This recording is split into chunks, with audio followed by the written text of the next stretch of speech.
जय Hind and hello guys, स्वागत है आपका आपके अपने YouTube चैनल ज्ञानदेह होस्ट में। और इस वीडियो में मैं आपको बताने वाला हूं सशस्त्र सीमा बल यानी कि एसएसबी सब इंस्पेक्टर यानी कि एसआई ऑनलाइन फॉर्म 2026 के बारे में कि कैसे आपको इस नई भर्ती का फॉर्म फिलअप करना है। इस वीडियो के अंदर आपको कंप्लीट जानकारी दी जाएगी जिससे कि आप इस फॉर्म को बिना किसी मिस्टेक के भर पाएंगे। और अगर आपने इस वीडियो को देखते हुए अपना फॉर्म भरा तो आप गलती से भी मिस्टेक नहीं करोगे और अपना फॉर्म रिजेक्ट होने से बचाएंगे।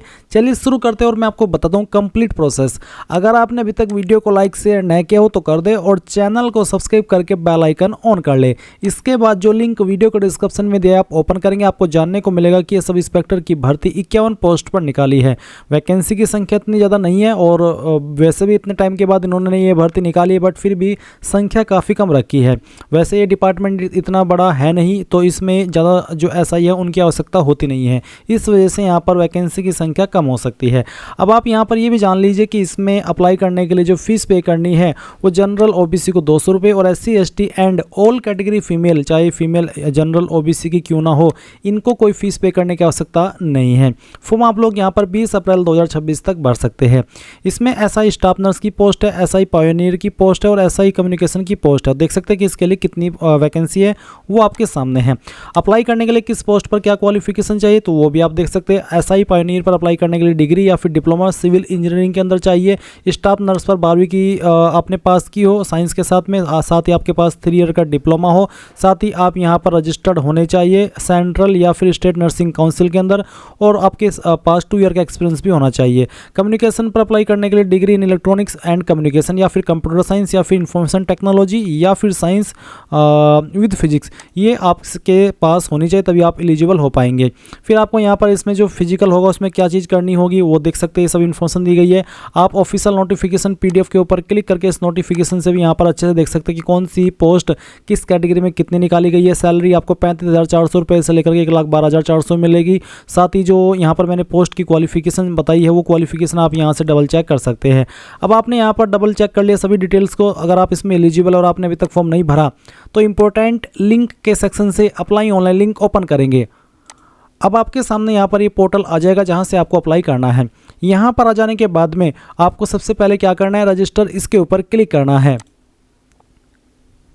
इसके बाद गाइज आपके सामने यहाँ पर पर्सनल डिटेल आएगी। यहाँ पर आपको पहले ही बोल दिया कि जो भी इन्फॉर्मेशन आप यहाँ पर भरेंगे वो आपके 10th के सर्टिफिकेट के अकॉर्डिंग होनी चाहिए।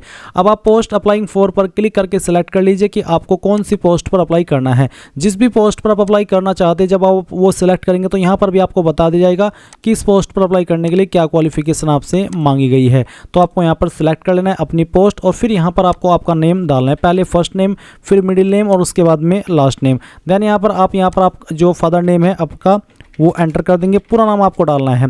फिर आपको आपकी माताजी का नाम यहाँ पर डालना है। उसके बाद में आपकी जो डेट ऑफ बर्थ है वो आप कैलेंडर के ऊपर क्लिक करके सेलेक्ट कर लेंगे। पहले ईयर सेलेक्ट कर लेंगे और उसके बाद में यहाँ से मंथ और फिर डे, तो आपका डेट ऑफ बर्थ आ जाएगा। देन आप आपका जेंडर सेलेक्ट कर लेंगे। फिर आप नेशनलिटी में इंडियन सेलेक्ट करेंगे। रिलीजन आपका जो भी है वो आपको सेलेक्ट कर लेना है। मैरिटल स्टेटस क्या है वो आप यहाँ पर सेलेक्ट कर लेंगे और फिर उसके बाद में कास्ट कैटेगरी आपकी क्या है, जैसे कि general, EWS, OBC, SC ST जो भी है वो आपको यहाँ पर सेलेक्ट कर लेनी है। यहाँ पर अगर आप ओबीसी या फिर एससी एसटी है तो गाइज जब आपका डॉक्यूमेंट वेरिफिकेशन होगा उस वक्त आपको कास्ट सर्टिफिकेट प्रोड्यूस करना होगा। साथ ही साथ गाइज जो एससी एसटी है उनको 5 साल की छूट और ओबीसी को 3 साल की छूट एज के अंदर दी जाएगी। अब आपसे यहाँ पर कुछ सवाल पूछे जैसे कि क्या आप बिलोंग करते हैं गढ़वालीज, कुमाऊनीज, गोरखाज, डोगराज, मराठाज इन कम्युनिटी से, अगर हाँ तो यस, नहीं तो नो कर देंगे। फिर क्या आप अफेक्टेड थे जो 1984 दंगा हुआ था या फिर 2002 दंगा उसमें जो मारे गए थे, आप उनके डिपेंडेंट हैं या फिर उनके बच्चे हैं, अगर हाँ तो यस, नहीं तो आप नो करेंगे। फिर क्या आप एक्स सर्विसमैन है, अगर हाँ तो यस, नहीं तो यहाँ पर भी नो करना है।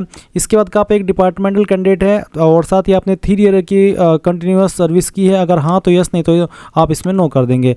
आइडेंटिटी कार्ड टाइप में आप कोई एक आईडी में से सेलेक्ट कर लेंगे, जो भी आईडी आप सेलेक्ट कर रहे हो फिर उसी का नंबर आपको यहाँ पर आईडी नंबर में डाल देना है। आइडेंटिफिकेशन मार्क वो निशान जो आपकी बॉडी के ऊपर हो, ये निशान जलने का हो सकता है, कटने का हो सकता है या फिर कोई भी परमानेंट निशान आपकी बॉडी के ऊपर, आप यहाँ पर उसके बारे में लिख दीजिएगा जहाँ यहाँ पर भी वो है, अगर कोई निशान नहीं है ऐसा तो नो मार्क लिख देना। मोबाइल नंबर डालना अपना यहाँ पर और फिर अपना ईमेल एड्रेस भी यहाँ पर फिल कर देना। इसके बाद आपको क्वालिफिकेशन की इन्फॉर्मेशन देनी है। तो सबसे पहले 10वीं की इन्फॉर्मेशन भरेंगे, 10वीं आपने किस बोर्ड से किया या फिर किस स्कूल से, वो आप दे दीजिएगा। मैं आपको सजेस्ट कर रहा हूँ आप यहाँ पर आपका 10वीं का बोर्ड मेंशन कर दीजिए। किस साल के अंदर आपने पास किया थी वो साल यहाँ पर डाल देंगे। आपका रोल नंबर क्या था वो भी आपको यहाँ पर एंटर कर देना है। इसके बाद में सर्टिफिकेट नंबर क्या था वो आप यहाँ पर डाल देंगे। डेट ऑफ इशू, आपका सर्टिफिकेट कब इशू आता वो डेट आपको यहाँ पर इस तरह से सिलेक्ट कर लेनी है। ये डिटेल्स आपको आपके सर्टिफिकेट के ऊपर देखने को मिल जाएगी। इसके बाद सब्जेक्ट आपके पास क्या क्या थे 10वीं के अंदर, वो सब्जेक्ट आपको यहाँ पर एक एक करके एंटर करने में। डेमो के लिए आपको 3 सब्जेक्ट लिख करके दिखाया हूँ, आप आपके सभी 5 या फिर जो भी 6 सब्जेक्ट थे वो मेंशन कर देना। आपके परसेंटेज कितने थे, अगर आपके नंबर ग्रेड में थे ग्रेड भी दे सकते हैं, अगर आपके नंबर CGPA के अंदर थे तो आप उनको परसेंटेज में कन्वर्ट करके यहाँ पर फिल कर देंगे। अब आपको 12वीं की इन्फॉर्मेशन भी सेम तरीके से भर देनी है। तो अगर आपने 12वीं की, आप यहाँ पर 12वीं की इन्फॉर्मेशन भरेंगे, आपके बोर्ड का नाम बताएंगे, फिर यहाँ पर आपका जो पासिंग ईयर है वो बताएंगे, आपका रोल नंबर आपको यहाँ पर डाल देना है, सर्टिफिकेट नंबर डाल देना है। सर्टिफिकेट नंबर डालने के बाद में आप यहाँ पर देखेंगे कि आपकी जो डेट ऑफ इशू है सर्टिफिकेट की वो कौन सी है। तो यहाँ पर इस तरह से आइए और आपका जो डेट ऑफ इशू है वो सिलेक्ट कर लीजिए। फिर यहाँ पर बताना है कि साइंस या फिर इक्विवेलेंट, यानी कि जो आपकी 12वीं हो आपने साइंस से की है या फिर उसके बराबर या एनी अदर जो भी है वो आप सिलेक्ट कर लेंगे और अपनी परसेंटेज यहाँ पर भर देंगे। इसके बाद अगर आपने डिप्लोमा किया तो उसकी जानकारी भर देंगे। और अगर आप यहाँ पर जो इसमें मेन क्वालिफिकेशन है वो देख सकते हैं, ग्रेजुएशन 10वीं है और ग्रेजुएशन है, तो ग्रेजुएशन मेन इन्फॉर्मेशन है। तो यहाँ पर क्या करेंगे, ग्रेजुएशन की इन्फॉर्मेशन भरेंगे। Name of school, board, university, तो कहाँ से आपने की है उस इंस्टीट्यूट का नाम आपको यहाँ पर एंटर कर देना है। ये एंटर करने के बाद में आप यहाँ पर देखेंगे किस साल के अंदर आपने पास कर ली थी वो आपको यहाँ पर एंटर कर देना है। फिर गाइज आपको यहाँ पर जो फाइनल ईयर है उसका रोल नंबर डाल देना है। एंड देन आपका जो सर्टिफिकेट है वो आप यहाँ पर उसका नंबर डाल देंगे। कब आपका जो सर्टिफिकेट है वो इशू हुआ था वो भी आपको यहाँ पर इस तरह से सिलेक्ट करना होगा, जैसे कि मैं आपको सिलेक्ट करके दिखा रहा हूँ।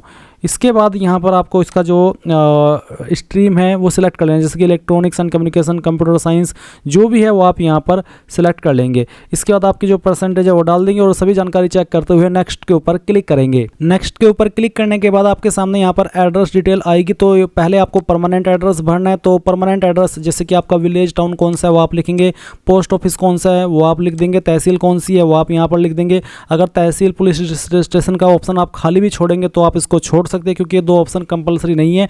बट अगर आप यहाँ पर तहसील ऐसे गाँव से आते हैं या ऐसे विलेज से जहाँ पर तहसील लगती है और आपका नज़दीकी पुलिस स्टेशन है तो आप दोनों को यहाँ पर भर देना। उसके बाद यहाँ पर स्टेट अपनी सेलेक्ट कर लेना, फिर आपकी डिस्ट्रिक्ट कौन सी है वो सिलेक्ट कर लेना और अपना पिन कोड भी यहाँ पर आपको डाल देना है। अब अगर आपका परमानेंट एड्रेस और प्रेजेंट एड्रेस सेम है, अलग अलग नहीं है, तो आप यहाँ पर whether it is same as permanent address इसके नीचे इसमें यस कर देना। अगर परमानेंट एड्रेस अलग है और प्रेजेंट एड्रेस अलग है तो इसमें नो करके अलग से इस तरफ अपना प्रेजेंट एड्रेस भर देना। अब आपको डिक्लेरेशन ऑफ क्रिमिनल केसेस में इन सवालों के आंसर करने, जैसे कि पहला सवाल है कि क्या आपको UPSC, SSC, SPSC या फिर किसी भी रिक्रूटमेंट बोर्ड से निष्कासित किया गया हो, ब्लैकलिस्ट किया गया हो, डिग्रेड किया गया हो, अगर हाँ तो यस, नहीं तो नो कर देंगे। फिर जो कोर्ट केस होते हैं उससे संबंधित कुछ सवाल है, जैसे कि आपके ऊपर कोई FIR दर्ज हुई है, क्या किसी केस में आप दोषी ठहराए गए हो, किसी में आपको हिरासत में लिया गया हो किसी कोर्स में, किसी केस में, या फिर आपको किसी केस में बरी किया गया हो, तो ये उससे जुड़े हुए सवाल है। आप यहाँ पर इन सभी में नो कर देना कि मेरा रिकॉर्ड बिल्कुल क्लीन है। अब आप यहाँ पर एक पासवर्ड बनाएंगे। पासवर्ड कैसा उसका आप डेमो देख लीजिए। पासवर्ड के अंदर इंग्लिश का कैपिटल लेटर, स्मॉल लेटर, एक स्पेशल कैरेक्टर और साथ ही डिजिट, कुछ इस तरह का पासवर्ड आप बनाएंगे। उसको दोबारा डाल करके वेरीफाई करेंगे एंड देन यहाँ पर इन दोनों ऑप्शन के ऊपर टिक करके प्रोसीड के ऊपर क्लिक करेंगे। प्रोसीड के ऊपर क्लिक करने के बाद जो भी जानकारी आपने शुरू से लेकर अभी तक भरी है वो आपके सामने, आप सभी जानकारी चेक करते हुए इस तरह से नीचे की तरफ आएंगे और फिर यहाँ पर इन दोनों ऑप्शन के ऊपर टिक करेंगे एंड देन जो कैप्चा कोड आपके सामने आएगा वो आपको यहाँ पर एंटर करना है और उसके बाद सबमिट एप्लीकेशन के ऊपर क्लिक करके ओके कर देना है। इसके बाद गाइज आप यहाँ पर देखेंगे फोटो और सिग्नेचर का सेक्शन आ चुका है। फोटो आपका 6 महीने से पुराना नहीं होना चाहिए और फॉर्मेट JPG चल जाएगा, PNG चल जाएगा, साइज 500 KB से कम हो, और किस तरह का एक्सेप्ट होगा किस तरह का रिजेक्ट होगा वो आप यहाँ पर देख सकते हैं।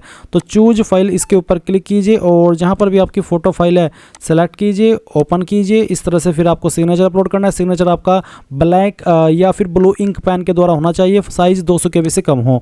तो चूज फाइल के ऊपर क्लिक करके साइन की फाइल सेलेक्ट कीजिए और फिर उसके बाद में प्रोसीड के ऊपर क्लिक कर दीजिए। फॉर्म आपका सबमिट यहाँ पर अब इस तरह का होने वाला है। इसमें यहाँ पर क्योंकि जनरल ओबीसी के लिए फीस है तो उसका अमाउंट आपके सामने, अगर आप SC ST होते या फिर ऑल कैटेगरी फीमेल होती तो यहाँ पर आपको ये जो वाला इंटरफेस है वो देखने की आवश्यकता नहीं पड़ती, यानी कि आता ही नहीं, डायरेक्टली आप अपने फॉर्म का फाइनल प्रिंट आउट ले पाते। अब क्योंकि जनरल ओबीसी के लिए फीस है तो आपके सामने ये इंटरफेस आ रहा है। अब आपको पे ऑनलाइन इसके ऊपर क्लिक करना है और आपके सामने पेमेंट का पेज इस तरह से आ जाएगा। आप आपकी एप्लीकेशन फीस इन मैसेजेस माध्यम का इस्तेमाल करके जमा करना चाहे कर सकते हैं। जैसे ही आपकी फीस जमा हो जाएगी तो आप अपने फॉर्म का फाइनल प्रिंट आउट ले पाएंगे एंड इस तरह से आप लोग SSB SI ऑनलाइन फॉर्म 2026 भर पाएंगे। So thanks for watching. जय हिंद।